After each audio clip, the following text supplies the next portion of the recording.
ओम नमः सिद्धिभ्यां। नमो अरिहन्ताणं नमो सिद्धाणं नमो आयर्याणं नमो उवज्झायाणं नमो लोई सव्यसाहुणं। मंगलमय मंगल करण वीतराग विज्ञान नमो ताहि जाति भय अरहंतादि महान। करि मंगल करि हो महा ग्रंथ करन को काज। जाति मिले समाज सब पावी निज पद राज। सो निज भाव सदा सुखद अपनो करो प्रकाश। जो बहुविधि भव दुख निको करि है सत्तानाश। आचार्य कल्प पंडित टोडरमल जी द्वारा विरचित मोक्ष मार्ग प्रकाशक नामक ग्रंथ संसार दुख तथा मोक्ष सुख का निरूपण, जिसमें संसार दुखों की चर्चा हम कर रहे हैं कि जीव को संसार में किस किस प्रकार के दुख होते हैं। कर्मों की अपेक्षा से दुखों की चर्चा चल रही है, जिसमें ज्ञानावरण दर्शनावरण के क्षयोपशम से होने वाला दुख हम पढ़ रहे हैं कि ज्ञानावरण और दर्शनावरण का जो क्षयोपशम होता है ना, उससे इस आत्मा की जानने की जो शक्ति है वो पूर्ण रूप से प्रकट नहीं हो पाती। क्योंकि जो आनंद है वास्तव में आनंद जानने का है, विषयों का नहीं है। इस संसारी जीव को ऐसा लगता है आनंद विषयों में से आता है। अभी यही बात बताने वाले हैं। संसारी जीव को क्या लगता है, विषयों में से आनंद आ रहा है, रसगुल्ले में से आनंद आ रहा है, उसको रसगुल्ला चाहिए खाने के लिए। कचौड़ी में से आनंद आ रहा है, कचौड़ी चाहिए खाने के लिए। जूस चाहिए, फल चाहिए, उसको लगता है विषयों में से आनंद आ रहा है। टीवी चाहिए, मोबाइल चाहिए, खेलकूद चाहिए, घूमने की जगह चाहिए। घर बैठे बैठे मजा नहीं आ रहा, कभी अमेरिका जाना है तो कभी न्यूयॉर्क जाना है तो कभी गोवा जाना है, तो घूमने के लिए अलग अलग जगह जाना है, क्योंकि उसे वहां ऐसा लगता है इसमें आनंद है। जबकि आनंद कहाँ से आ रहा था, ज्ञान से। देखो पहले पढ़ते हैं फिर हम इसको क्लियर करेंगे, है ना।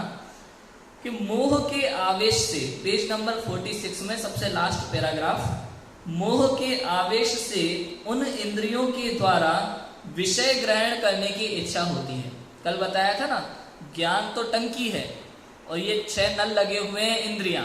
उस टंकी की तो खबर नहीं होती। बच्चे जब स्टेशन से पानी पीते हैं ना, नल लगे होते हैं 5-6 एक साथ, उनको पता नहीं होता टंकी में से पानी आ रहा है, उनको लगता है नल में से ही पानी आ रहा है। ऐसे ही अज्ञानी जीव को लगता है इंद्रियों से ज्ञान होता है, उनको ज्ञान रूपी टंकी की खबर होती नहीं है कि ज्ञान तो टंकी में से आ रहा है, ये तो केवल माध्यम है, नल है 5 इंद्रिया और मन। तो मोह के आवेश से, मोह माने मिथ्यात्व, मोह माने मिथ्यात्व, अज्ञान। मोह के आवेश से उन इंद्रियों द्वारा विषय के ग्रहण करने की इच्छा होती है। उन विषयों का ग्रहण होने पर उस इच्छा के मिटने से निराकुल होता है उस समय के लिए, कि अभी खाने की इच्छा हुई, पेट भर के खाना मिल गया तो अभी शांति का अनुभव करता है थोड़ा सा, है ना, तब आनंद मानता है। जैसे कुत्ता हड्डी चबाता है, उससे अपना लोहू, लोहू माने खून, लहू, उससे अपना लहू निकले, उसका स्वाद लेकर ऐसा मानता है कि यह हड्डियों का स्वाद है। उसी प्रकार यह जीव विषयों को जानता है, उससे अपना ज्ञान प्रवर्तता है, उसका स्वाद लेकर ऐसा मानता है कि यह विषय का स्वाद है। सो विषय में तो स्वाद है नहीं, स्वयं की इच्छा की थी, उसे स्वयं ही जानकर स्वयं ही आनंद मान लिया। स्वयं ही इच्छा की, स्वयं ही जान लिया, स्वयं ही आनंद मान लिया। परंतु मैं अनादि अनंत ज्ञान स्वरूप आत्मा हूं, ऐसा निह केवल ज्ञान, निह केवल ज्ञान, निह का अर्थ होता है स्वभाव, ऐसा केवल ज्ञान स्वभाव का अनुभवन यहाँ नहीं किया। मैंने नृत्य देखा, राग सुना, राग माने धुन, धुन सुनी, फूल सूंघे, पदार्थ का स्वाद लिया, पदार्थ का स्पर्श लिया, ये 5 इंद्रिय के विषय। शास्त्र जाना, मुझे ये जानना, इस प्रकार ये मिश्रित ज्ञान का अनुभवन है, उससे विषयों की प्रधानता भाषित होती है। इस प्रकार इस जीव को मोह के निमित्त से विषयों की इच्छा पाई जाती है। इस जीव के विषय ग्रहण की इच्छा बहुत है, सबको एक साथ ग्रहण करना चाहता है, शक्ति भी है, लेकिन उस शक्ति का अनुभव नहीं करता, उस विषय के पीछे भागता है। जैसे किसी व्यक्ति को मार्केट से सामान खरीदना हो तो सामान खरीदने के पीछे जाएगा कि पैसे के पीछे जाएगा? बताओ। समझदार व्यक्ति पैसे कमाएगा क्योंकि सामान पैसे से आता है। ऐसे ही ज्ञानी जीव ज्ञान के पीछे जाएगा क्योंकि जानना ज्ञान से होता है, और अज्ञानी जीव विषय के पीछे जाता है, उसे लगता है विषय से सुख मिलेगा, जबकि ज्ञानी जीव जानता है कि सुख विषय में नहीं है, सुख किसमें है? ज्ञान में है। ऐसा अंतर है। बताओ, समझ में आया? अब देखो, अपन छोटे बच्चे के हिसाब से समझते हैं, बिल्कुल छोटा सा बच्चा हो, अब उसे तो यही लगता है भैया कि आनंद जो है विषयों में से आ रहा है। आप किसी बच्चे को अगर शास्त्र पढ़ के ऐसा सुना दोगे कि आनंद ज्ञान में से आ रहा है, ये जो रसगुल्ला मीठा जो स्वाद लिया ना आपने, ये मीठा जो है ज्ञान का आनंद था, रसगुल्ले का नहीं था। आप किसी बच्चे को ऐसा समझाओगे तो वो साइंस बीच में ले आएगा, वो नहीं मानेगा बिल्कुल भी आपकी बात को। आप कहोगे बेटा मोबाइल में आनंद नहीं है, आनंद तो ज्ञान में है, वो बिल्कुल मानने वाला नहीं है। वो बोलेगा भाई आप अपने ज्ञान का आनंद ले लो, मेरे पास मोबाइल छोड़ दो। समझ में आया कि नहीं आया? तो कैसे समझेगा वो? कैसे समझाएंगे हम उसे? केवल ज्ञानी भगवान की तरफ अपन देखें तो हम कहते हैं अनंत सुखी हैं। कैसे सुखी हैं भाई? वो तो एक जगह बैठे रहते हैं चुपचाप, तो कैसे सुखी है केवल ज्ञानी भगवान? और हम क्यों दुखी हैं? पता है क्यों? क्योंकि वर्तमान में आप सोचो, विषयों की जानने की इच्छा तो हमारी बहुत है, लेकिन विषय पूरे जानने में आते नहीं है, ज्ञानावरण दर्शनावरण क्षयोपशम के कारण से। तो जितना जानने में आ रहा है हम उसमें सुख मानते हैं। समझ में आ रहा है कि नहीं आ रहा? क्रिकेट खेला या टीवी देखी, मोबाइल देखा, अच्छा चलो टीवी देखने से यदि आनंद आता है तो घर में जितने लोग हैं क्या एक ही चैनल देखते हैं सब लोग? सबको अपना अपना अलग अलग देखना है। उसी समय कोई कहता है मुझे क्रिकेट देखना है, कोई कहता है मुझे टीवी सीरियल देखना है, बच्चा कहेगा मुझे डोरेमोन देखना है, कार्टून देखना है, और कोई युवा बैठा होगा तो वो कहेगा मुझे तो मूवी देखना है। अब अगर टीवी में से आनंद आ रहा है तो सबको एक चैनल से आनंद आना चाहिए, लेकिन वो एक चैनल से आनंद नहीं आता, सबको अलग अलग ज्ञान का आनंद आ रहा है। सबको अगर मोबाइल से आनंद आ रहा है तो एक ही कंपनी का मोबाइल एक ही चीज चालू करके आनंद क्यों नहीं ले लेता? क्योंकि ले ही नहीं सकता, क्योंकि सबको अलग अलग प्रकार के ज्ञान है ना, ज्ञान में विकल्प अलग अलग रहते हैं। तो ज्ञान का आनंद है, प्रति समय नया नया जानने का आनंद है। कोई इस चीज को जानने में आनंद मान रहा है, कोई इस चीज को जानने में आनंद मान रहा है। अब सोचो, यदि रसगुल्ला मीठा है तो सबको रसगुल्ले में से आनंद क्यों नहीं आता? किसी को पसंद है, किसी को नहीं पसंद। कुछ लोग कहते नहीं मैं मीठा नहीं खाता, होता है कि नहीं होता? सबको आनंद आना चाहिए। फिर इससे पता चलता है कि आनंद रसगुल्ले में नहीं है, आनंद किसका था? अब सीरियसली अपन किसी बच्चे को भी पूछो कि भाई ये रसगुल्ला है, आपने रसगुल्ला खाया, तो रसगुल्ला मीठा है, खट्टा है, नमकीन है, ये किसने निर्णय किया? बताओ। रसगुल्ला मीठा है ये निर्णय रसगुल्ले ने किया या ज्ञान ने किया? तो आनंद किसने लिया? ज्ञान ने लिया कि रसगुल्ले ने लिया? ज्ञान ने मीठा का आनंद लिया ना, ज्ञान ने तुरंत क्लिक किया ना, हाँ मीठा है कुछ, तो इसका मतलब आनंद किसका था? ज्ञान का था। ये अब क्रिकेट खेल रहे हो, क्रिकेट खेलते समय भी शरीर अपना काम करता है, आत्मा अपना काम करता है। आत्मा केवल वहां भी जान रहा है, खाना खाते समय, टीवी देखते समय, मोबाइल चलाते समय, क्रिकेट खेलते समय, कहीं गोवा अमेरिका इत्यादि घूमते समय, यूरोप टूर समय, आनंद किसका आता है? केवल ज्ञान का आता है। उस समय केवल जानने का काम कर रहा है आत्मा। क्रिकेट आत्मा नहीं खेलता। कभी देखा है किसी आत्मा को क्रिकेट खेलते हुए? फिल्मों में दिखा देंगे आपको कि भाई बैट हवा में उड़ रहा है और क्रिकेट चल रहा है, लेकिन अपने यहाँ ऐसा नहीं है। अपने यहाँ तो 3 से 4 समय में आत्मा दूसरा जन्म ले लेता है। हिंदू मत में आत्माएं भटकती रहती है और दूसरों को परेशान भी कर लेती है और मस्ती मजाक भी कर लेती है। अपने यहाँ वैसा नहीं है।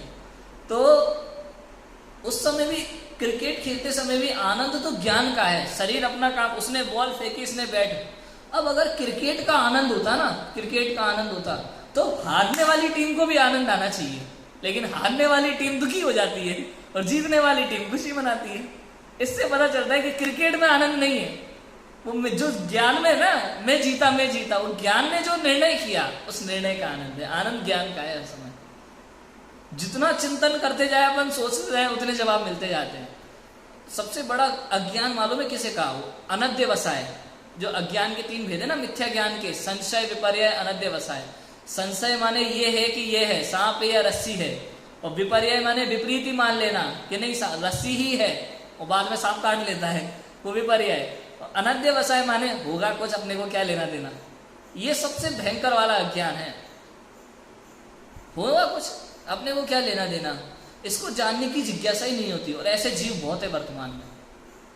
उसको शास्त्र से मतलब नहीं है, उसको मंदिर से मतलब नहीं है, दिखावे से मतलब है। मंदिर भी जाता है तो दिखाने के लिए जाता है, उसको मालूम, उसको लेना देना ही नहीं है भगवान है कि नहीं है, इनको पूजना चाहिए कि नहीं पूजना चाहिए, इनकी हम पूजा क्यों करते हैं क्यों नहीं करते, उसको लेना देना ही नहीं है अज्ञानी जीव को। उसे तो बस ये लगता है कि भाई सब लोग मंदिर जाते हैं, सुबह एक बार मंदिर जाते हैं तो अपन को जाना चाहिए, बस इतना हो गया। बाकी उसे मंदिर जाने का महत्व ही नहीं पता चलता। मैं भी तीर्थ यात्रा पे गया था ना, पंच तीर्थ, शिखर जी और ये मंदारगिरी, चंपापुर, पावापुर, सब तो ऐसे कुछ लोग मिले थे मुझे। उस सब उनके लिए सब एक ही हो, भोले बाबा हो चाहे गणेश जी हो चाहे कोई मतलब कोई भी हो, उनके लिए वो सब एक जैसे, सबको बिल्कुल भेदभाव, बिना किसी भेदभाव के सबको आराम से नमस्कार कर रहे हैं। अभी भक्ति पढ़ रहा था ना मैं, बड़ी अच्छी लाइन आई थी, भगवान कैसे कुछ भी नहीं श्रृंगार किए, हाथ नहीं हथियार लिए। ये भगवान का स्वरूप है, कोई श्रृंगार नहीं है हमारे यहाँ जितेंद्र भगवान के। इससे श्वेतांबर मत का खंडन हो गया, क्योंकि वहां भगवान को श्रृंगार होता है। 20 पंथ में भगवान को श्रृंगार किया जाता है। लेकिन जैन दर्शन, 13 पंथ आमनाएं जैन दर्शन में, वीतराग परंपरा में कैसा है, कुछ भी नहीं श्रृंगार किए। जो श्रृंगार वाली अवस्था है ना, वो भगवान की नहीं, वो राजकुमार वाली अवस्था है। राजकुमार वर्धमान का श्रृंगार किया जाता था, लेकिन जब वो मुनि बन गए और भगवान बने तब उनका श्रृंगार होता नहीं था। ऐसा है। और हमारे लिए पूज्य वो तभी हुए जब मुनि बन गए, उसके पहले पूज्य नहीं थे। राजा ऋषभदेव जब नीलांजना का नृत्य देख रहे थे तब हमारे लिए पूजा करने योग्य थोड़े ना थे। जब वो राम जी ने सीता को, गर्भवती सीता को जंगल में छोड़ा, तब क्या वो राम हमारे लिए पूज्य थे? नहीं थे। राम पूज्य कब हुए? जब उनको अपनी गलती का एहसास हुआ, उनको वैराग्य आया संसार से, उन्होंने जिन दीक्षा धारण की, उस समय से हमारे लिए पूज्य हो गए। जिन दीक्षा धारण कर ली उन्होंने, उसके बाद अष्टकर्म का नाश किया, मांगी तुंगी से मोक्ष चले गए, उसके बाद हमारे लिए वो भगवान है। जिस समय राजा थे उस समय भगवान नहीं थे, भगवान बने तब भगवान बने। समझ आया? ऐसा होता है। इसलिए निर्णय तो हम ही को कराना पड़ेगा। सब समान कैसे हो जाएंगे? एक तरफ हथियार लेके व्यक्ति खड़ा है, हिंसा कर रहा है, दूसरी तरफ अहिंसा के पुजारी है, शांत मूर्ति बैठे, दोनों समान कैसे हो जाएंगे? सोचो। बच्चे से भी पूछोगे तो बताएगा कि नहीं, गलत है। चोर में और चोरी नहीं करने वाले में कुछ तो अंतर होगा, चोर में पुलिस में कुछ तो अंतर होगा। वर्तमान में तो हमें देखने नहीं मिलता लेकिन फिर भी चोर में पुलिस में कुछ तो अंतर होता है कि नहीं होता? तो ऐसे ही है। एक तरफ पापी है, 5 पाप से सहित होते हैं, दूसरी तरफ वीतरागी है, 5 पापों से रहित है। हम तो 5 पाप से रहित वालों को पूछते हैं। 5 पापों की जो 7 है उनमें और हम में तो कोई अंतर है ही नहीं, क्योंकि हम भी 5 पाप कर रहे हैं, आप भी 5 पाप कर रहे हैं, हम भी क्रोधाधिक कर रहे हैं, आप भी क्रोधाधिक कर रहे हैं, फिर हम में और उनमें कोई अंतर नहीं है। इसलिए हमारे लिए देवता लोग पूज्य नहीं होते। हमारे लिए पूज्य कौन है? वीतरागता। जिन जिन में वीतरागता पाई जाती है। पुरुषार्थ सिद्धि उपाय में लिखा है पूज्यत्व का लक्षण। क्या लिखा पुरुषार्थ सिद्धि उपाय में? कि जितने जितने अंश में जीव के कषाय का अभाव होता है, उतने उतने अंश में वीतरागता प्रकट होती है, और जितने जितने अंश में वीतरागता प्रकट होती है, उतने उतने अंश में वो पूज्य होता है। उतने उतने अंश में पूज्य का मतलब है उतनी उतनी उसकी योग्यता बढ़ जाती है पूज्यत्व की। मतलब 5वें गुण स्थान वाले में पूज्यत्व तो आ जाता है, संयम तो आ जाता है, लेकिन उसको अष्ट द्रव्य से आप पूजा नहीं कर सकते। एलक शुल्लक माता जी होती ना, आरिका माता है, उनकी अष्ट द्रव्य से पूजा नहीं होती, उनको अर्घ नहीं चढ़ाया जाता। लेकिन दिगंबर मुनिराज को अर्घ चढ़ाया जाता है, उनकी अष्ट द्रव्य से पूजा होती है। तो किसकी कितनी विनय करना ये भी बताया गया है अपने यहाँ। विनय, अगर विनय ज्यादा हो जाए तो मिथ्यात्व, और कम हो जाए तो मिथ्यात्व। विनय न मिथ्यात्व नाम का मिथ्यात्व आलोचना पाठ में पढ़ा था ना लास्ट टाइम। विपरीति कांत कुनय की, संशय ज्ञान विनय की। ये विनय नाम का मिथ्यात्व है। 5 प्रकार के मिथ्यात्व थे उसमें। तो विनय अगर किसी की ज्यादा हो जाए, मान लो एलक क्षुल्लक हैं और आपने मुनिराजों की तरह उनकी विनय करी तो भी मिथ्यात्व है। और अगर एलक क्षुल्लक जैसे उत्तम श्रावक हैं और आपने सामान्य श्रावक की तरह, मित्र की तरह, दोस्त की तरह उनका आदर सत्कार किया तो भी गलत है। जिसकी जितनी विनय होनी चाहिए उसकी उतनी ही विनय करना विनय, सम्यक विनय है। समझ में आया? ऐसा होता है। तो यहां तो क्या है, आनंद आ रहा था ज्ञान का, लेकिन उसे क्या लग रहा था, विषय का। अभी हमने बताया, उस बच्चे को समझाया कि भाई रसगुल्ले में से यदि आनंद आ रहा हो तो सबको एक जैसा आना चाहिए, टीवी में से आनंद आ रहा है तो सबको एक चैनल में एक जैसा आनंद आना चाहिए, लेकिन ऐसा होता नहीं है। सबको अपने अपने ज्ञान के अनुसार, उस समय क्षयोपशम के अनुसार आनंद आता है। लेकिन आपको पता है, केवल ज्ञान होने के बाद सभी सिद्धों को एक जैसा आनंद आता है, क्योंकि सभी पदार्थ वही हैं। जानने में एक जैसा आता है, आनंद भी एक जैसा आता है। ये तो क्षयोपशम के कारण है, प्रत्येक जीव को अलग अलग प्रकार का आनंद आ रहा है। किसी को किसी चीज में आनंद आ रहा है अपने कर्म के उदय के अनुसार, किसी को किसी चीज का आनंद आ रहा है अपने कर्म के उदय के अनुसार, और किसी को किसी चीज का दुख है अपने कर्म के उदय के अनुसार, और किसी को किसी चीज का दुख है अपने कर्म के उदय के अनुसार। इसलिए कहा ज्ञानावरण दर्शनावरण के क्षयोपशम से दुख। प्रत्येक संबंधी ज्ञानावरण दर्शनावरण कर्म का बंद होता है। मालूम है, कभी कभी आपने देखा होगा, घड़ी रखी है टेबल पे, हम कहीं मार्केट जा रहे हैं और हमें घड़ी दिखाई नहीं देती, टेबल पे रखी होती है और हम पूरे घर में ढूंढते रहते हैं। तो उस समय कहते हैं घड़ी संबंधी ज्ञानावरण दर्शनावरण कर्म का उदय। उस समय उस घड़ी संबंधी चल रहा होता है, और जैसे उसका काल खत्म हुआ उदय का, तुरंत दिख जाती है, अरे यही तो रखी है।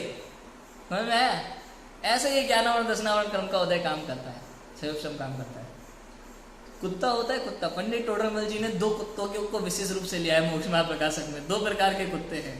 एक तो ये कुत्ता है जो हड्डी चबाता है, और हड्डी चबाने से उसके जबड़े फट जाते हैं और उसमें से खून निकलने लगता है, और कुत्ते को लगता है हड्डी में से खून का आनंद आ रहा है, उसका खून का स्वाद लेता है। एक प्रकार का कुत्ता और है, वो बैलगाड़ी के नीचे चलने वाला। 2 कुत्तों के उदाहरण है पंडित टोडरमल जी के ग्रंथ में। जब भी कोई ऐसी बात करता है ना, हमारे यहाँ कोटा में हम लोग जब पढ़ते थे तो मस्ती मजाक तो करते ही हैं बच्चे हॉस्टल में, तो जब भी कोई ऐसी बात करता है ना, किसी को अहंकार टाइप का हो जाता है कि मैं ही सब कुछ कर रहा हूँ, तो हम कहते थे पंडित टोडरमल जी का कुत्ता। क्यों? क्योंकि उसे लगता है कि उसके हिसाब से दुनिया चल रही है।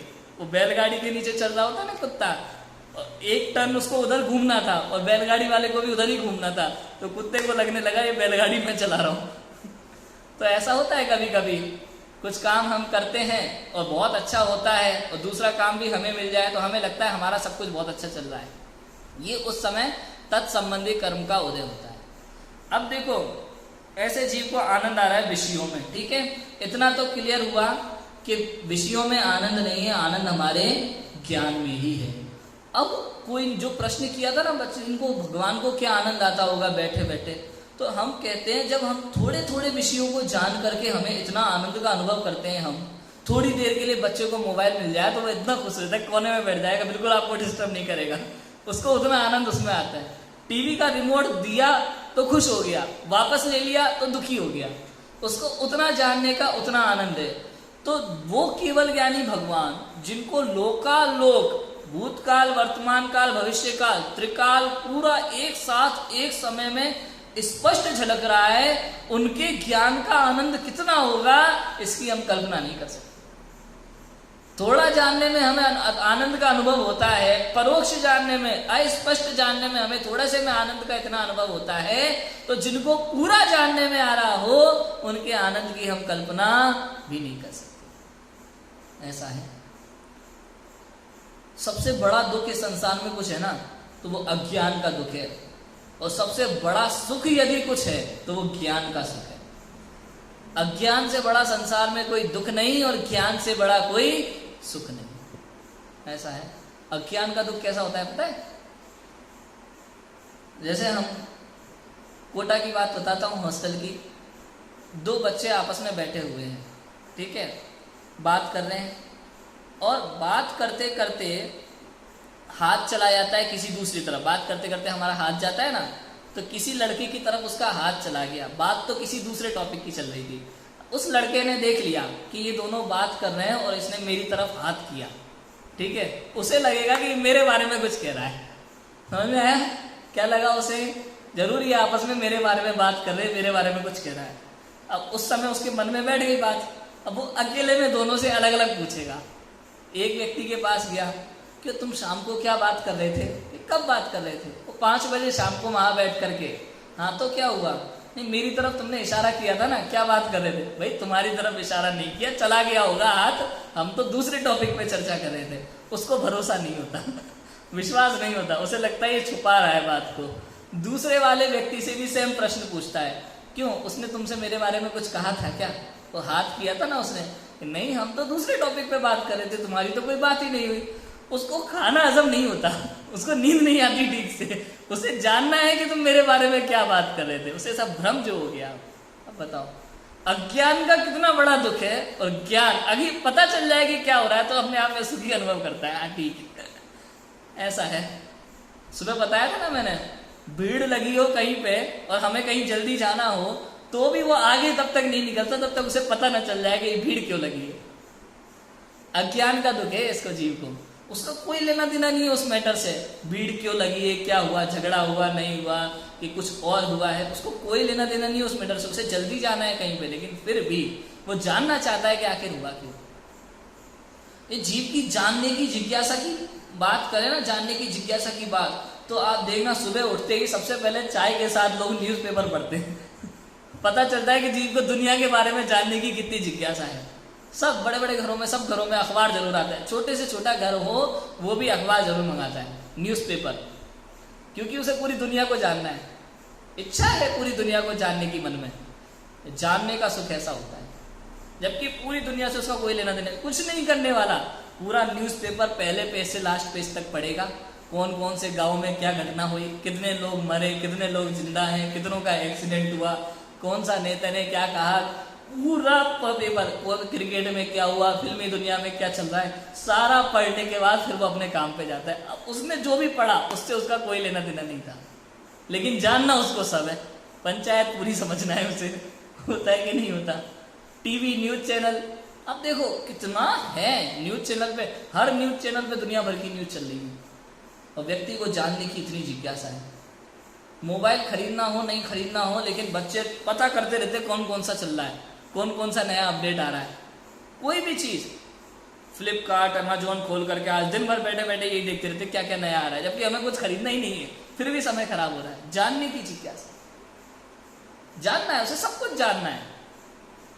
अब देखो कभी भी हमारे पास फोन आ जाए किसी मित्र का, दोस्त का, उसका कोई लेना देना नहीं हो, लेकिन पूरी डिटेल पूछता है, कहाँ हो, क्या करते हो, क्यों करते हो, इससे क्या होगा, फिर वो दूसरे काम की डिटेल एडवाइस भी देगा, इससे अच्छा तो ये भी कर लेते जबकि कोई लेना देना नहीं है, लेकिन ये सब होता है।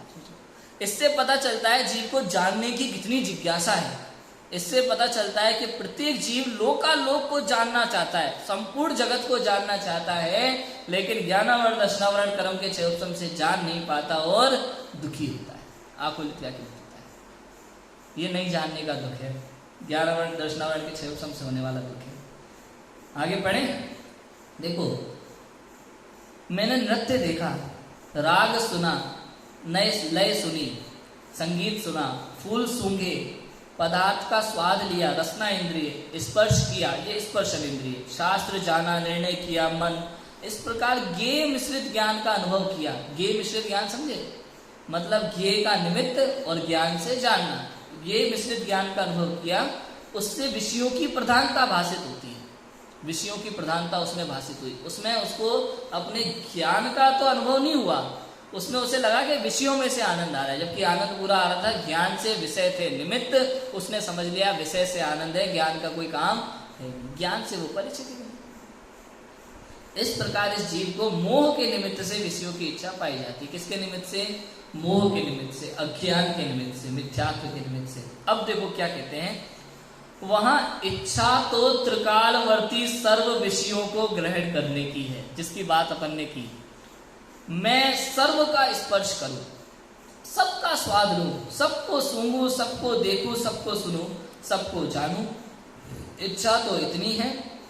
परंतु शक्ति इतनी ही है कि इंद्रियों के सम्मुख आने वाले वर्तमान स्पर्श, रस, गंध, वर्ण, शब्द उनमें से किसी को किंचित मात्र ग्रहण करें तथा स्मरण आदि से मन द्वारा किंचित जाने, सो भी बाह्य अनेक कारण मिलने पर सिद्ध हो, इसलिए इच्छा कभी पूर्ण नहीं होती। ऐसी इच्छा तो केवल ज्ञान होने पर संपूर्ण हो। जीव की ऐसी इच्छा होती है, सबको जानना, देखना, सुनना चाहता है।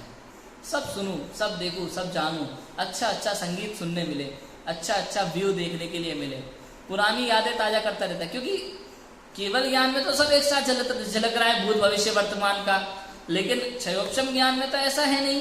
आज रसगुल्ला मिल गया, अब क्या गारंटी कि कल भी मिलेगा। अब कल वो कल वाले रसगुल्ले को याद करके सुखी होता रहता है, कल का रसगुल्ला बहुत बढ़िया था, शादी में गए थे ना, वहाँ रसगुल्ला मिला था खाने के लिए, बहुत बढ़िया था, शानदार। यार मौसी के यहाँ गया था, गुलाब जामुन खिलाए उनने, बहुत बढ़िया मीठे मीठे गुलाब जामुन थे। तो वो पुराने विषयों को याद करता रहता है। अरे 5 साल पहले गए थे हम वहां घूमने के लिए, बड़ा आनंद आया था। और उन इच्छाओं को संग्रह, इकट्ठा करने की कोशिश करता है। हम लोग इकट्ठा करें ना पुराने फोटो, सब देख देख के हम खुश होते हैं, हमें अच्छा लगता है। पुरानी यादों को हम ताजा करते हैं क्योंकि हमें लगता है इसमें आनंद है। सब कुछ एक साथ रखना चाहते हैं, पुराने सारे काल को हम फोटोज में, वीडियोस में संभाल करके रखना चाहते हैं। पहले का समय तो इतना व्यवस्था नहीं थी, लेकिन आज जहां भी जाए आप देखो, एक दिन में कम से कम 200 से 500, 300, 1000 फोटो लोग सेल्फी ले लेके खत्म कर देते हैं मोबाइल में। और भविष्य के लिए सब इकट्ठा करेंगे, रखेंगे संभाल के। सोचो, हमारे तो बचपन के फोटो ही नहीं होंगे, लेकिन आज वर्तमान में तो बचपन के ही आप देखो, हर साल के ढेरों फोटो इकट्ठे हो जाते हैं और उनको संभाल के रखते हैं। हर साल वो अपने स्टेटस पे लगाते हैं बर्थडे के दिन कि देखो बचपन से हर साल कितने कितने बड़े हुए हो।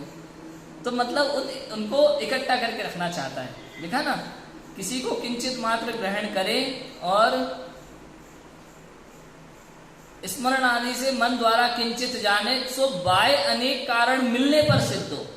अब वो मन के द्वारा भी स्मरण करेगा ना, कोई कारण मिल जाता है। तब कोई दोस्त हमें मिल गया जिसके साथ मैंने, जो मुझे शिखर जी में मिला था, आज पोन्नूर आया, तो उसको देख करके शिखर जी की यादें ताजा हो जाएंगी।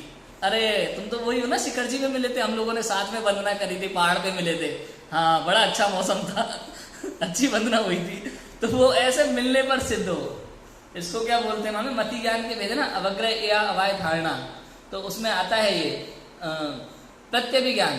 प्रत्यभिज्ञान नाम का एक ज्ञान होता है न्याय में, स्मृति प्रत्यभिज्ञान, चिंता अभिनिबोधार्थम, परीक्षा मुख है ना, परीक्षा मुख जब अपन पढ़ रहे थे आज टेबल पे, उसमें 5वें अध्याय का सूत्र है, मति ज्ञान के भेद है। तो प्रत्यभिज्ञान का मतलब है यह वही है। प्रत्यभिज्ञान की परिभाषा कैसे, यह वही है। तो कौन जो शिखर जी में मिला था आज मिला है, तो उसको देख के याद आ जाना कि यह वही है, इसका नाम प्रत्यभिज्ञान है। मति ज्ञान के भेद है, ऐसा होता है। तो वो सिद्ध हो, इसलिए इच्छा कभी पूर्ण नहीं होती। ऐसी इच्छा तो केवल ज्ञान होने पर ही संपूर्ण हो। सब विषयों को एक साथ जानने देखने की जो इच्छा है वो तो केवल ज्ञान होने पर ही संपूर्ण हो। लेकिन सच बात ये, केवल ज्ञान में तो इच्छा ही नहीं होती। 12वें गुणस्थान के अंत में मोहनीय कर्म का सहित चारों घातिया कर्मों का नाश हो जाता है, तो इच्छाएं खत्म हो जाती है, सहज रूप से सब ज्ञान में झलकता है, उनकी इच्छा जानने की होती नहीं। ये सब इच्छाएं हम मिथ्या दृष्टियों की पाई जाती है, 12वें गुणस्थान तक पाई जाती है ना। आगे पढ़े देखो, क्षयोपम रूप इंद्रियों से तो इच्छा पूर्ण होती नहीं है, इसलिए मोह के निमित्त से इंद्रियों को अपने अपने विषय ग्रहण की निरंतर इच्छा होती रहती है। उससे आकुलित होकर दुखी हो रहा है। ऐसा दुखी हो रहा है कि किसी एक विषय के ग्रहण के अर्थ अपने मरण को भी नहीं गिनता। किसी एक विषय के ग्रहण के अर्थ वो अपने मरण को भी नहीं गिनता। जब जीव को विषय की इच्छा हो जाती है ना, मुझे ये चाहिए ही चाहिए, तो भले मर जाए लेकिन उसे वो चाहिए, इतना दुखी हो जाता है। इसके लिए उदाहरण दे रहे पंडित टोडरमल जी को, जैसे हाथी को कपट की हथिनी का शरीर स्पर्श करने की इच्छा।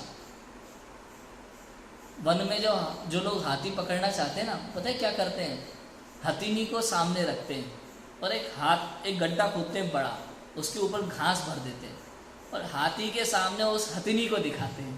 और वो हाथी हथिनी के प्रति काम इच्छा के कारण से भाग के आता है, दौड़ करके भागा भागा आता है हथिनी के पास और उस गड्ढे में आके गिर जाता है। बहुत से हाथी लोगों को पता है जंगल में कि लोग ऐसे हथकंडे अपनाते हैं हमें पकड़ने के लिए, लेकिन फिर भी उस समय दिमाग काम नहीं करता। उस समय तो जो एक भाव, काम भाव, यदि इच्छा ऊपर आ गई तो वो उस इच्छा के कारण से, एक स्पर्शन इंद्रिय की इच्छा के कारण से अपने मरण को भी नहीं गिनता। ऐसा है। और पढ़े, देखो और क्या लिखा है कि मत्स्य को बंसी में लगा हुआ मांस का स्वाद लेने की इच्छा। मत्स्य, मछलियां, वो जो होता है एक वो मछली पकड़ने वाले होते हैं ना, वो धागा लकड़ी का डंडा लेकर के तार लगा करके मछली पकड़ते हैं तालाबों में, उसमें वो मांस का कोई टुकड़ा लगा देते हैं। तो मत्स्य जो होते हैं ना, मच्छी, मगरमच्छ वगैरह जो भी हैं, बड़े बड़े मच्छे, तो वो मांस के स्वाद को लेने की इच्छा से, उसकी स्मेल से, उसकी खुशबू से ही वो उसके पास आ जाते हैं, उस जाल में फंस जाते हैं, अपना जीवन गंवा देते हैं। तो ये रसना इंद्रिय की इच्छा, एक इंद्रिय के विषय ग्रहण की इच्छा के कारण जीव मरण तक पहुंच जाता है। और बताएं, भ्रमर को कमल सुगंध सूंघने की इच्छा। भ्रमर, भौरा, कमल के फूल होते हैं ना, सूर्योदय के कारण से बाद में सूर्य की रोशनी में कमल खिल जाता है, उस समय उसकी खुशबू लेने के लिए भ्रमर, भौरा जो है उस कमल के फूल के अंदर आकर बैठ जाता है और उसकी सुगंध सूंघने में मग्न हो जाता है। फूल की, कमल के फूल की सुगंध में वो मग्न हो जाता है। उसे पता नहीं चलता कि सूर्यास्त का समय आ गया और कमल का फूल बंद हो जाता है और वो उसी में मर जाता है। कमल जब खिलता है तो सुगंध लेने आता है भौरा, और सूर्यास्त के समय पे कमल का फूल बंद हो जाता है और भौरा उसी के अंदर मर जाता है। ऐसा होता है। ये घ्राण इंद्रिय की इच्छा। और पतंगे को दीपक का वर्ण देखने की इच्छा। पतंगा, मच्छर इत्यादि, उनको दीपक का वर्ण मतलब लाइट, प्रकाश, उनको प्रकाश देखने की इच्छा, उसको देखना उनको अच्छा लगता है, चक्षु इंद्रिय में देखना पतंगे को। तो इसीलिए तो अपने यहाँ दीपक इत्यादि जलाने का निषेध किया मंदिर में। मंदिर में दीपक नहीं जलाना, अधिक लाइट का प्रयोग नहीं करना। क्यों? क्योंकि ये जो चार इंद्रिय जीव है ना, पतंगे इत्यादि, इनको दीपक की रोशनी पसंद है। वो उसको देखने के लिए दीपक के अंदर जाते हैं और उसी अग्नि में जलकर मर जाते हैं। इसलिए हमारे यहाँ, आप एक घर में आप रसोई में किसी चीज के लिए जलाओ, हमारे यहाँ रात्रि में चूल्हा नहीं जलता जैन धर्म में, पता है? चाहे कुछ भी हो जाए, जैन धर्म में रात्रि में चूल्हा नहीं जलता। और सुबह भी जब चूल्हा जलाते हैं ना, तो अच्छे से देख करके, कहीं चूल्हे में छिपकली इत्यादि छोटे मोटे जीव ना घुसे हो, देख करके जलाना पड़ता है। नहीं तो पता चला आपने बिना देखे गैस जलाई और उसमें छिपकली गैस के नीचे लगी हो तो मर जाएगी जल के। इसलिए हमारे यहाँ हर काम देख देख के करना पड़ता है जैन दर्शन में। सब्जी बनाए तो देख के, आटा लगाए तो देख के, दाल बनाए तो देख के, मतलब प्रत्येक चीज का देख देख के कार्य होता है हमारे यहाँ। तो चलना फिरना भी देख देख के, बोलना तो देख के, सोच के, समझ के, सब कुछ समझ में। तो ऐसा होता है। मंदिर में कम से कम, मंदिर के निमित्त से हमें कोई हिंसा करनी नहीं चाहिए। कम से कम लाइट का प्रयोग हो, आवश्यकता के अनुसार प्रयोग हो। दीपक जलाना, और जो दशलक्षण के समय, बरसात का मौसम तो रहता ही है, भादो माह में लाइट के कीड़े बहुत आते हैं। अपने यहाँ लोग क्या करते हैं, मंदिर को सजाने के लिए चारों तरफ से झालरें और लगा देते हैं और रंग बिरंगी लाइटें लगा देते हैं। सुबह जब देखते हैं ना, तो लाखों कीड़े मरे मिलते हैं जमीन पे। वो माली भी जब झाड़ू लगाता है तो उसको भी दया आ जाती है कि लाखों कीड़े मरे, उनको कहाँ फेंके, क्या करें उनका। लेकिन हमारे लोगों को समझ में नहीं आता कि कम से कम बिजली का प्रयोग करें। हमें किसी को दिखाना नहीं है कि हमारा मंदिर चमकता है, हमें स्वाध्याय का लाभ लेना है, हमें अपना काम करना है। गुरुदेव श्री का समय याद करना चाहिए हमें। रात को गुरुदेव श्री स्वाध्याय करते थे क्या? रात्रि को तत्व चर्चा होती थी, वो भी कैसे? टॉर्च रखते थे हाथ में, अंधेरे में बैठे होते थे सब लोग। मैंने देखा भले ना हो, लेकिन सब सुना है, सब जाना है, पढ़ा है, समझा है, सीखा है। तो वो लोग रात्रि को टॉर्च लेके बैठते थे, कुछ पढ़ना हो तो जरा सी देर टॉर्च जला के उसको पढ़ा, फिर टॉर्च बंद कर ली और उस पर चर्चा चलती थी। मैं रात्रि में स्वाध्याय नहीं होता था। ये सब क्यों? ये सब सीखने जैसी बातें हैं हमारे लिए, जीव हिंसा ना हो इसलिए लिखा है यहाँ, वो पतंगा जैसा जीव दीपक के अंदर जल के मर जाता है, चक्षु इंद्रिय के विषय जान देखने की इच्छा के कारण से। और इसके अलावा हरिण को राग सुनने की इच्छा होती है कि तत्काल मरना भाषित हो, तथापि मरण को नहीं गिनते। हिरण होता है ना, हिरण, उसको संगीत सुनना पसंद है। तो जंगल में हिरण पकड़ने वाले वो संगीत वीणा ऐसी बजाते हैं कि हिरण दौड़ा चला आता है और दूसरा व्यक्ति पेड़ के पीछे छुपा होता है, वो तीर लगा देता है। मनुष्य में छल बहुत है, भोले जानवर उनके छल को नहीं जानते। मनुष्य अपने फायदे के लिए जानवरों को पकड़ने के लिए कैसे कैसे छल करता है, बेचारे भोले जानवर समझ नहीं पाते। हम लोग बंदरों को देखकर ही कई बार सोचते होंगे बंदर कितने बेकार हैं। अरे बंदर बेकार नहीं है, वो तो हमें पता ही है कि उनको तो केवल खाना चाहिए और तुम्हारा कुछ नहीं चाहिए।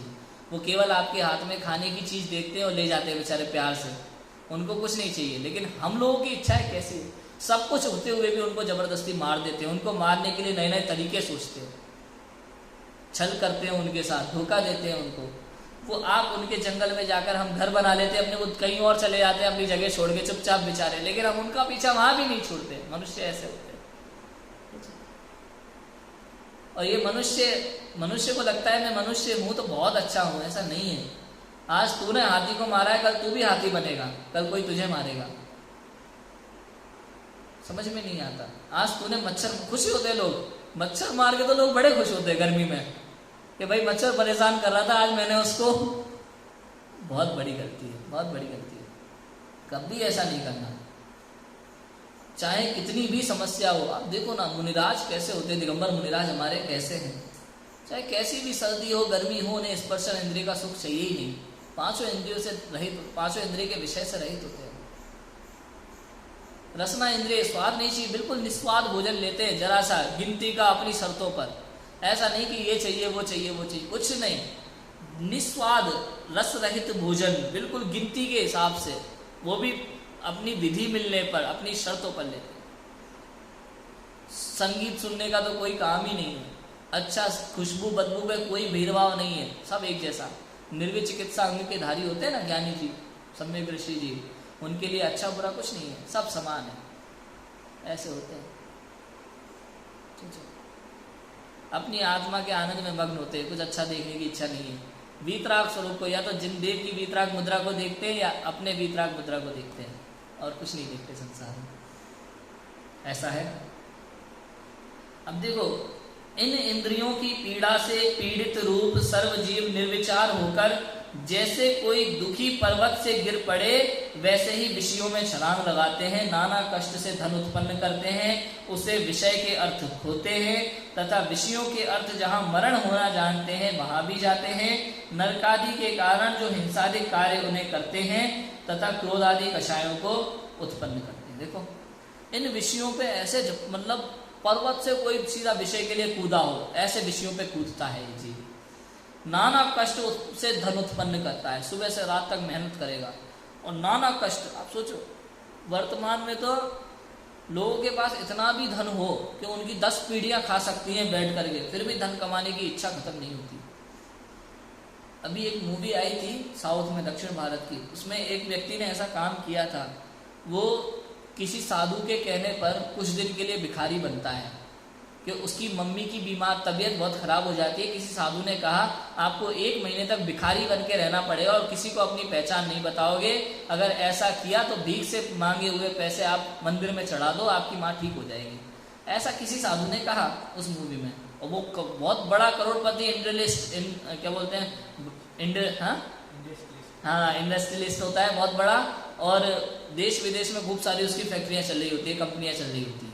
ठीक है, वो उस काम को करता है साधु के कहने पर। और उसके बाद में 1 महीने बाद उसकी माँ तो ठीक हो जाती है, लेकिन भिखारियों के साथ जो अत्याचार होता है, वो किस प्रकार की जिंदगी जीते हैं, गरीब लोग कैसे कैसे अपना जीवन यापन करते हैं, आधे समय भूखे रहते हैं, लोग उनकी किस प्रकार बेइज्जती करते हैं, पुलिस वाले बिना किसी कारण किस प्रकार उन्हें डंडे मारते हैं, वो सब भुगतता है। तो सब देखने के बाद उसे क्या योजना निकालता है बाद में पता है? वापस 1 महीने बाद जब उसकी माँ ठीक हो जाती है, फैक्ट्री में पहुंचता है, तब सोचता है अपने पास कितना पैसा है। मीटिंग बुलाता है सबसे पहले पूरे स्टाफ की और बोलता है भाई हमारे पास कितना पैसा है, कि 10 लाख करोड़ रुपए है। अच्छा, मैं अगर मेरे परिवार के लिए आज से 5 साल, मतलब 5 पीढ़ी बाद तक मेरा परिवार भोजन कर सके, 10 पीढ़ी बाद तक मेरा परिवार भोजन कर सके, उसके लिए कितना पैसा चाहिए, अच्छी जिंदगी, हाई फाई जिंदगी जीने के लिए 10 पीढ़ी तक। तो उसने कहा भाई 10 लाख करोड़ में से आपके लिए 100 करोड़ बहुत है, ज्यादा से ज्यादा, उतने में काम हो जाएगा। आराम से आप अच्छी जिंदगी जी सकते हैं। ठीक है, बाकी का क्या करना है, एक्स्ट्रा है। तो अब एक काम करो, बड़े बड़े मॉल बनवाओ और उनमें कम से कम कीमत पर गरीबों के लिए राशन दो, जिसमें 1 रुपए किलो गेहूं मिलेगा, 2 रुपए किलो चावल मिलेगा, 5 रुपए किलो तेल मिलेगा, और सबके लिए फ्लैट बनवाओ। खाली जमीन देखो, एक जैसे फ्लैट बनवाओ सबके लिए, अच्छे पक्के घर, 25,000 रुपए घर की राशि रखी जाएगी। मतलब इस तरह का उन्होंने कार्य निकाला कि जिससे सबको एक अच्छी जिंदगी का मतलब समझे कि 2 समय का खाना ढंग से मिल सके, इज्जत से, वो अच्छी जिंदगी जी सके, ऐसा उसने काम किया। तो कहने का अर्थ यह है कि विषय ग्रहण की इच्छा इतनी उत्पन्न है, अनेक कष्टों से धन कमाते हैं और धन में और ऐशो आराम में, अपने ऐशो आराम में उसको खर्च करते जाते हैं, जिससे वो विषय पूरा धन भी खर्च होता है, कर्म भी पाप कर्म किया और उसका सारा पैसा व्यर्थ, समय व्यर्थ, पुण्य व्यर्थ, और फिर बाद में नरकादि की गतियों में भटकता है। ऐसा होता है। इसलिए अपने यहाँ तो अपन जैन शासन की प्रभावना में अपने धन को खर्च करते हैं, ये सबसे बड़ा काम है, जैन शासन की प्रभावना। जिन मंदिर का निर्माण, स्वाध्याय हॉल का निर्माण, इस स्वाध्याय हॉल का निर्माण भी इसका श्रेय गुरुदेव श्री को जाता है। यदि गुरुदेव श्री नहीं होते तो जिन मंदिर तो थे लेकिन स्वाध्याय हॉल नहीं थे। सोचो, गुरुदेव श्री नहीं थे ना, जिन मंदिर तो थे, स्वाध्याय हॉल नहीं थे, स्वाध्याय की परंपरा नहीं थी। सब लोग स्वाध्याय करें बैठ के, सब लोग एक साथ ग्रंथ खोल करके पढ़ें, सबके हाथ में ग्रंथ हो, ये सारी शिक्षा गुरुदेव ने दी है, वरना पता ही नहीं था किसी को। समझ में आया? तो नरक आदि के कारण जो हिंसादि कार्य हैं तथा क्रोधादि कषाय हैं उनको उत्पन्न करते हैं। वर्तमान में धन आदि की इकट्ठा करते हैं, विषयों में खो जाते हैं, ऐश्वर्य में खर्च करते हैं, और उसके बाद उससे क्रोधादि की कषाय जो उत्पन्न होती है, ऐसे नरकादि गतियों के लिए अपना बंद कर लेते हैं। अब देखो क्या कहते हैं कि वे करें क्या, इंद्रियों की पीड़ा सही नहीं जाती। पंडित टोडरमल जी खुद ही कहते हैं वो करे भी क्या बेचारे। एक तो इंद्रियों की पीड़ा सही नहीं जाती, इंद्रियों को विषय चाहिए, इसलिए वो धन कमाते हैं और अपने ऐशो-आराम में खर्च करते हैं, इसलिए अन्य विचार कुछ नहीं आता। इसी पीड़ा से पीड़ित हुए इंद्रादिक है, इंद्रादिक भी इसी पीड़ा से पीड़ित है।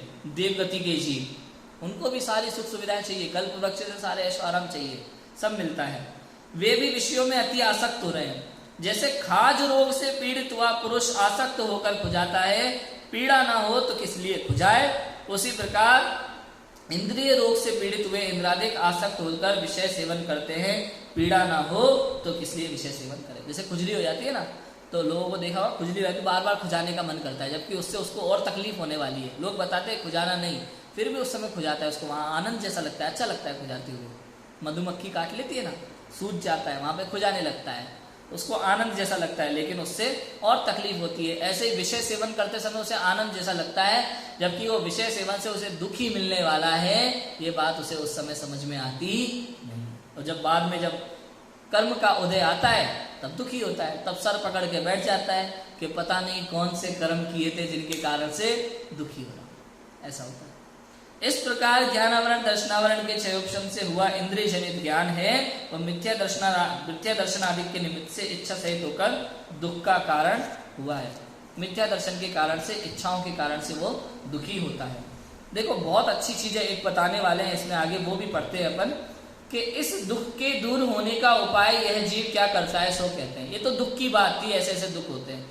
अब दुख के दूर होने का उपाय क्या करता है वो बताएंगे कि इंद्रियों से विषयों का ग्रहण होने पर मेरी इच्छा पूर्ण होगी ऐसा जानकर प्रथम तो नाना प्रकार के भोजनादिकों से इंद्रियों को प्रबल करता है, सारी व्यवस्थाएं करता है। उसे लगता है भूख लग रही है तो भोजन चाहिए, अच्छा स्वाद के हिसाब से करता है। किसी को मीठा पसंद है तो उसे मीठा चाहिए, किसी को तीखा पसंद है तो उसे तीखा चाहिए। हरी मिर्ची लिए बिना भोजन ही नहीं करते हो गए, होता है कि नहीं होता कि तीखा चाहिए हमें।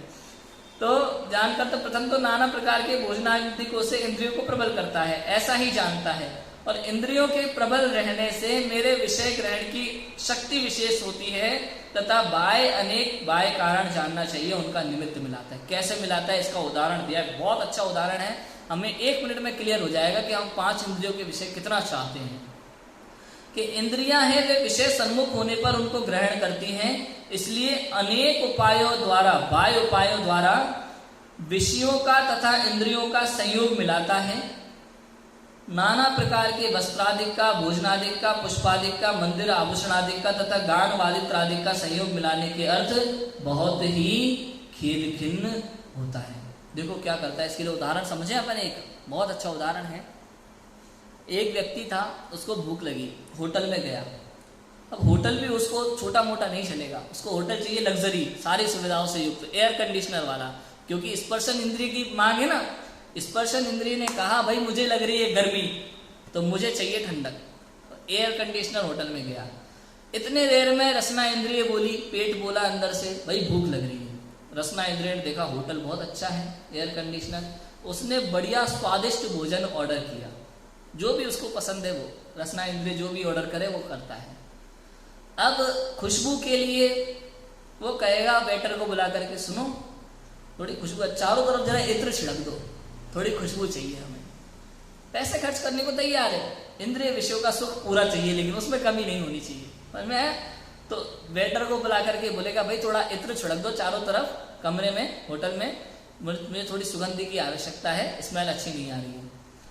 उसके बाद थोड़ी देर होगी कि चक्षु इंद्रिय चिल्लाएगी। चक्षु इंद्रिय कहेगी भैया स्पर्शन का सुख ले रहे हो तुम एसी चला करके, और तुम जो है रसना इंद्रिय का सुख ले रहे हो स्वादिष्ट भोजन मंगा करके, इत्र भी तुमने छिड़कवा लिया, हमारे लिए थोड़ी टीवी भी लगवाओ, चक्षु इंद्रिय को भी सुख प्राप्त हो। तो चक्षु इंद्रिय कहेगी भाई थोड़ा टीवी चलना चाहिए, यहाँ पे मजा आना चाहिए। कर्ण इंद्रिय कहेगा टीवी में म्यूजिक लगा दो, थोड़ा सुनने में अच्छा लगेगा, संगीत चाहिए। तो मतलब उसको उस समय पांचों इंद्रिय के विषय एक साथ भोगने की इच्छा हो जाती है, सारी सुविधा चाहिए पूरी एक साथ, ये भी चाहिए, ये भी चाहिए, ये भी चाहिए। इस तरह झपट्टे मारता है। अब उसमें भी कैसे करता है पता है?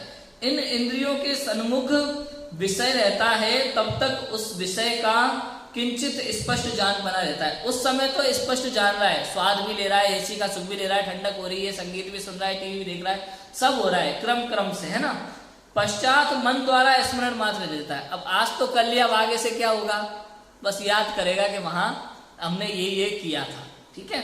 काल व्यतीत होने पर स्मरण भी मंद होता जाता है, ठीक है। उन विषयों को अपने अधीन रखने का उपाय करता है। उसे लगता है ये डेली मिल जाए, मुझे डेली रूटीन में चाहिए। आजकल की पीढ़ी को रोज होटल का खाना चाहिए, घर का पसंद ही नहीं आता। आज चले गए तो चले गए, आज मजा ले लिया, कल फिर कहेंगे यार होटल जाना है, फिर से। घर में खाना बनाना पसंद ही नहीं है उनको, घर में खाना पसंद नहीं है। आजकल की पीढ़ी को वही चाहिए, रोज सिनेमा हॉल जाना है, रोज होटलों में खाना खाना है, रोज उधम करना है, रोज नाच गाने करना है। ये सब आजकल की पीढ़ी की शौक है, समझ में आया? अभी देखो, इसलिए उन विषयों को अपने अधीन रखने का उपाय करता है डेली डेली के लिए, और शीघ्र शीघ्र उनका ग्रहण करता है। क्योंकि क्षयोपशम ज्ञान क्या है, एक समय में एक ही कार्य, एक ही चीज को जानता है। केवल ज्ञान में तो सब एक साथ जानने में आता है, लेकिन क्षयोपशम ज्ञान में एक बार में एक ही पदार्थ को जानता है, एक साथ नहीं जान सकता। शीघ्र शीघ्र जानने का प्रयास करता है, कभी स्पर्शन इंद्रिय, कभी रसना, कभी घ्राण, कभी चक्षु। हमें लगता है हम टीवी देखते देखते भोजन कर रहे हैं, लेकिन ऐसा नहीं है। क्षयोपशम ज्ञान में सूक्ष्मता से देखे तो भोजन करने का समय अलग होता है, टीवी देखने का समय अलग होता है, समय भेद होता है उसमें, काल भेद है। जैसे आप देखोगे ना, कभी इतनी सारी कागज की गड्डी पे छेद करना हो, मशीन से एक बार में छेद करते हैं, तो हमें लगता है फटाफट 1 सेकंड में छेद हो गया, लेकिन आप स्लो मोशन में अगर देखोगे ना तो लगेगा कि एक एक कागज में कितना स्लो स्लो छेद हुआ है। ऐसा ही जब हम देख रहे ना इंद्रिय से, हमें लगता है एक साथ भोजन भी कर रहे, देख भी रहे, लेकिन वो एक साथ नहीं होता, सूक्ष्म होता है, समय भेद होता है। केवल ज्ञान गम्य है वो समय भेद, हम लोग नहीं जान सकते, ऐसा है ना।